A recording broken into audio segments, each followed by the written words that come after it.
bentuknya manusia. Dan dari kalangan jin dia juga punya keturunan. Dan ini kadang-kadang mereka ingin menguasai dunia dan menjajah. Sifatnya yufsidun. Ketika Ramadan masuk, ini setan-setan itu dipenjara. Artinya ketika sudah dipenjara, tapi kok masih ada aja orang bermaksiat.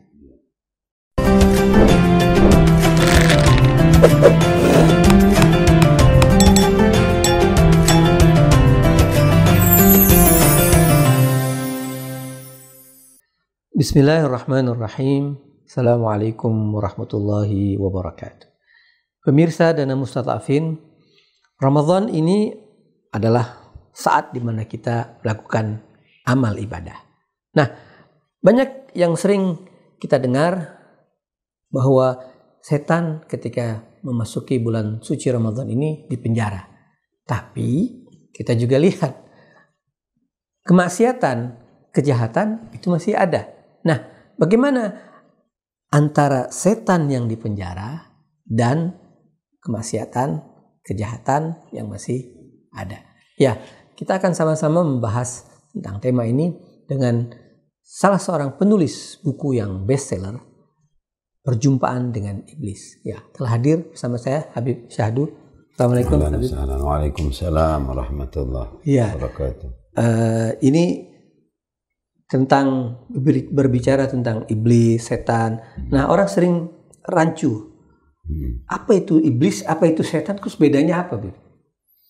Iblis yang jelas dia disebut 11 kali dalam Al-Quran dan selalu merujuk kepada satu sosok yang mana dia termasuk jin dari kalangan jin yang mamsuh. Kalau menurut sebagian riwayat dalam Khazanah Islam, dan juga di sini ada persamaan juga dengan yang ada di Alkitab dan Bible yang menyebutkan bahwasannya namanya dahulu adalah Azazel sebelum dia terkutuk. Jadi rupanya menjadi berubah total menjadi seburuk-buruk rupa yang mungkin sulit dibayangkan dan menjadi satu jenis tersendiri. Jadi dari yang asalnya jin tapi jadi jenis tersendiri.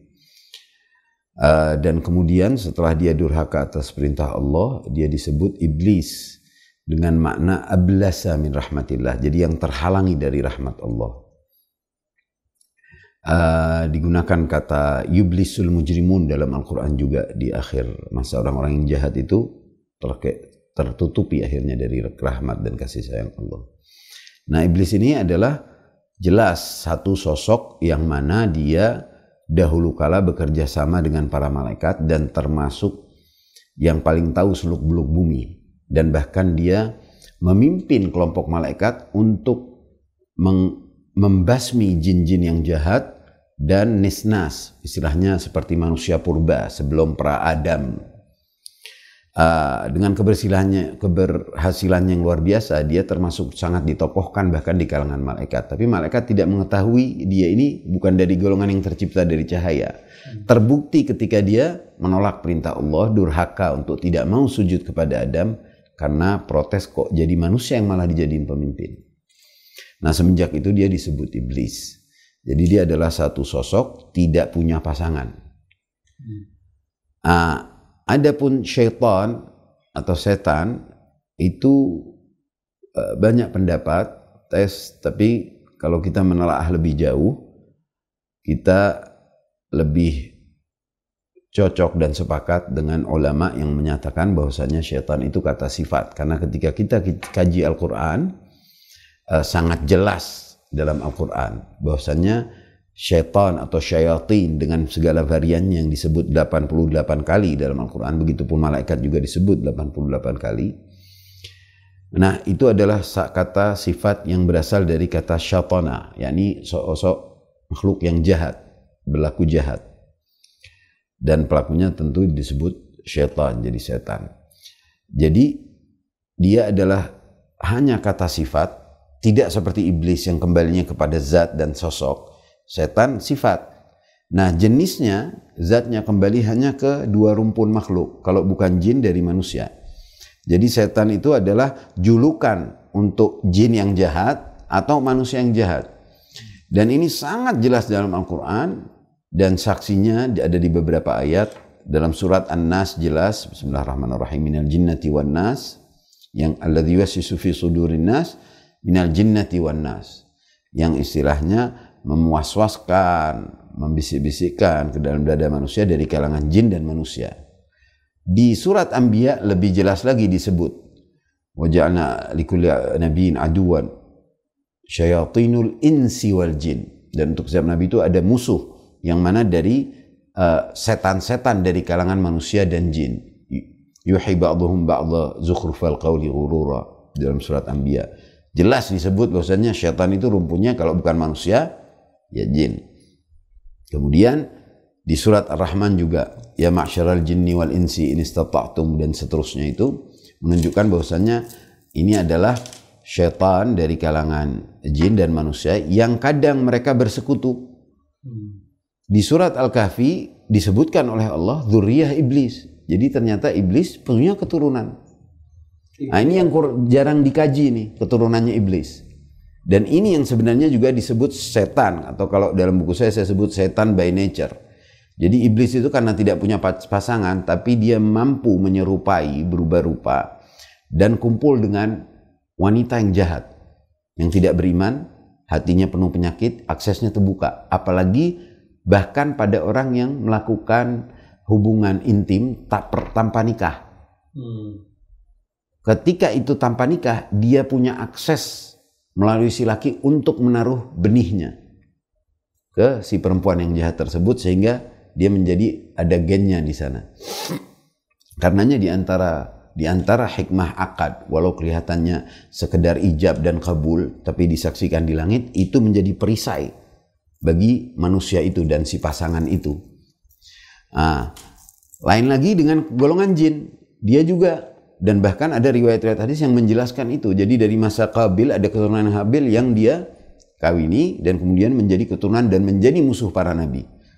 Bentuknya manusia, dan dari kalangan jin dia juga punya keturunan. Dan ini kadang-kadang mereka ingin menguasai dunia dan menjajah. Sifatnya yufsidun, seperti itu. Wa yufsidun fil ardh. Ya. Nah, rusak. Jadi berarti yang dapat mungkin kita fahami bahwa iblis itu dia adalah sosok sendiri, sementara setan itu adalah sifat. Sifat itu baik manusia maupun jin. Nah, sekarang kan banyak ulama-ulama, kiai-kiai, ustadz-ustadz mengatakan bahwa ketika Ramadan masuk, ini setan-setan itu dipenjara. Artinya ketika sudah dipenjara, kan setan tadi kan yuwaswisu fi sudurinas, dia mengajak orang-orang, menarik orang-orang untuk melakukan maksiat. Tapi kok masih ada aja orang bermaksiat? Ketika kita memahami bahwasanya syaitan itu adalah kata sifat dan sosoknya adalah kalau bukan jin ya manusia, kan kita kalau di manusia ada teman-teman yang membisikkan, mengajak, begitupun juga ada jin yang kita tidak lihat gitu, yang mengacaukan pikiran. Nah, hadis Nabi menjelaskan selain yang perihal Ramadan bahwasanya mereka dibelenggu, juga dia ada hadis yang menyatakan syaitan itu yajri majrad dam, dia berjalan sesuai jalannya darah dalam tubuh, dengan makna bahwasannya manusia ini tercipta fi ahsani taqwim, sebegitu sempurna, tapi dia juga ada keterikatan dengan raga, padahal dia itu jiwa, dan raga mempunyai tuntutan-tuntutan seperti makan, minum, tidur, mencari nikmat, berhubungan dengan istri dan seterusnya. Itu termasuk jiwa sisi syahwaniyah, kan, sisi yang syahwat dan berurusan dengan nafsu.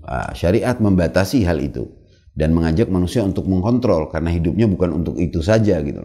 Jadi jangan terbawa pikiran itu. Jadi cari hiburan terus menerus.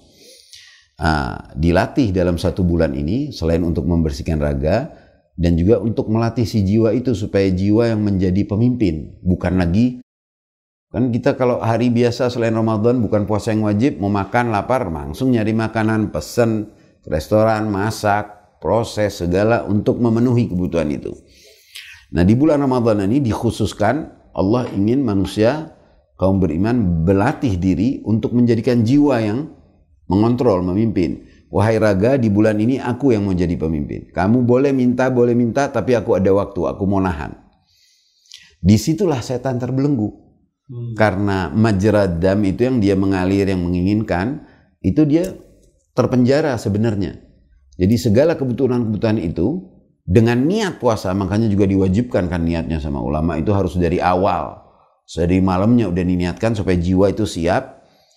Nah, ketika jiwa itu siap dan dengan niat puasa sampai dari mulai subuh sampai maghrib, dia belenggu, memenjarakan sisi emosinya. Bukan hanya makan dan minum, tapi mestinya yang puasa beneran tahu dia bukan hanya puas zahiran aja, bukan hanya makan minum dan lain-lain yang bisa membatalkan, tapi juga sisi emosinya dijaga, pikirannya dijaga. Makanya dibilang puasanya orang-orang soleh dan mukhlis itu levelnya bukan hanya ke makan minum, tapi melatih emosi. Ini kan kalau bulan puasa kayak kata antum, emosi malah karena lapar, jadi gak benar-benar puasa. Apalagi ada banyak yang gak puasa juga. Ya setan yang di dirinya itu, yang berjalan dengan jalannya darah, dia gak kekang, masih banyak. Dengan bentuk jin dan manusia. Apalagi di jalanan, macet, ada yang gak sabar, pulang mau buru-buru, emosi, puasa batinnya batal. Walaupun karena itu dalam hadis Nabi, ada banyak yang berpuasa tapi dia tidak mendapatkan apa-apa selain dahaga dan lapar. Iya, jadi yang dimaksud dari hadis itu artinya adalah kecenderungan raga. Ya, artinya di sini kita belajar selama bulan Ramadan ini, belajar supaya ruh kita yang mengontrol raga kita. Selama ini raga yang dan yang ngegembok menjarakan kita sendiri. Setan-setan itu. Ya, nah ini kan Habib Syahdu, ketika Ramadan ini kan 29, ada kadang-kadang 30 hari. Ini kan kalau orang training itu nggak ada yang trainingnya sampai 30 hari. Maksimal itu ada training 10 hari aja orang udah capek ya. Karena kebiasaan itu umumnya kan setelah 10 hari orang sudah terbiasa.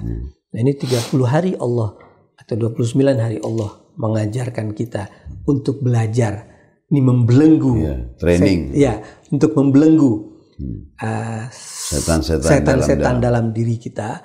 Nah, tapi kadangkala ketika selesai dari Ramadan ini, orang-orang justru mengkodok, ekstrim. Nah itu gimana? Mungkin itu belum terlatih benar setan-setannya. Jadi masih dominan setan. Masih dominan ya, masih menanti itu. Nah memang makanya dibilang Idul Fitri itu ya langka yang dapat Lailatul Qadar dan bahkan betul-betul kembali ke fitrah, dia suci maksudnya setelah Ramadan. 30 hari atau 29 hari itu 1 bulan penuh yang dimuliakan dengan turunnya Quran ini, dia bisa mensucikan diri, mengakarkan diri dengan Al-Quran, ayat-ayat Al-Quran.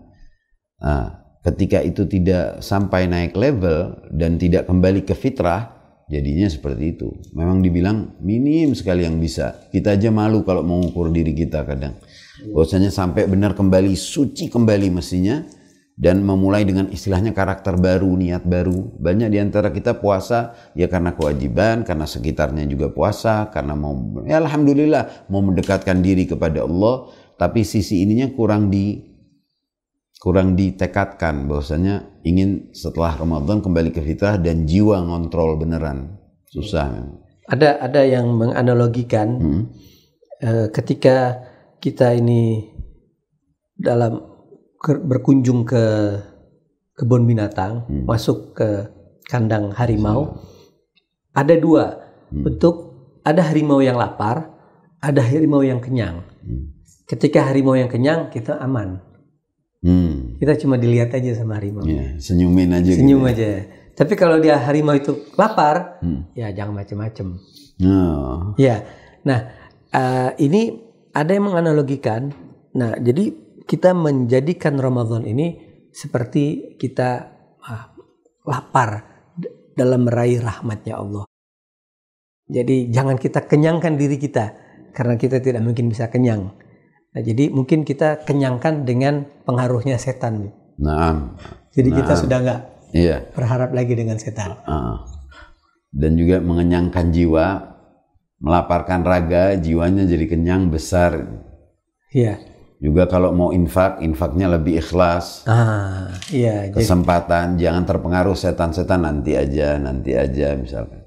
Dan melatih melihat sosial di antara hikmahnya juga itu kesempatan emas untuk juga berinfak dan mengingat. Umumnya orang di Ramadan ini kan lebih banyak berbuat baik.